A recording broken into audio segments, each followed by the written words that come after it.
আসসালামু আলাইকুম সবাইকে, Bengali sisters kitchen travel and blog থেকে। ওভেন ছাড়াই দারুণ মজার হোল তান্দুরি চিকেন কিভাবে বানাবেন দেখুন তাহলে।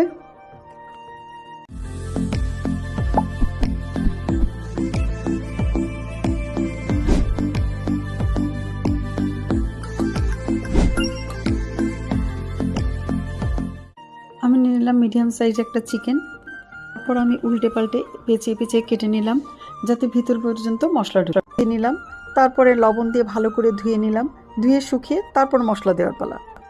শুকনা গুঁড়ো মশলা ব্যবহার করলে এখানে বেটার হয়, তাই আমি নিয়ে নিয়েছি আদা রসুন গুঁড়ো, হলুদ মরিচ ধনে জিরের গুঁড়ো, আর সাথে ছিল কালো গোলমরিচের গুঁড়ো। তারপরে নিয়ে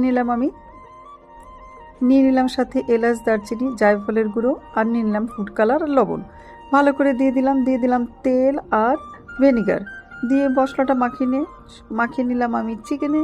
এপিট ওপিট উল্টো পাল্টে করে মাখিয়ে নিলাম, দেখতেই পাচ্ছেন। তারপর ফ্রিজে রেখে দিলাম কয়েক ঘন্টার জন্য। দিয়ে দিলাম আমি চুলার উপরে, দেখতেই পাচ্ছেন প্যানের মধ্যে বসিয়ে দিয়েছি। এপিট ওপিট করে আবারও ভাজছি, আস্তে করে দিয়ে দিয়েছি। যখন দেখলাম মোটামুটি হয়ে গেছে তখন আমি আস্তে করে চুলাটা বন্ধ করে দিলাম। আমার দেবর 5 স্টার হোটেলের শেফ কুক, তার কাছ থেকে আমার রেসিপিটা নেওয়া। ওরা বানায় ওভেনে, আমি বানালাম প্যানে। স্বাদটা কিন্তু দারুণ মজার হয়েছিল। ওভেন নাই, চিকেন তান্দুরি কীভাবে বানাবেন চিন্তার কোনো কারণ নেই। দেখলেন যেভাবে সেভাবেই বানান। আজকে তাহলে এই পর্যন্তই, চলে আসবো অন্য কোনো নতুন ভিডিও নিয়ে। ততক্ষণ পর্যন্ত আপনারা সবাই ভালো থাকবেন। আজকে তাহলে এই পর্যন্তই, আল্লাহ হাফেজ।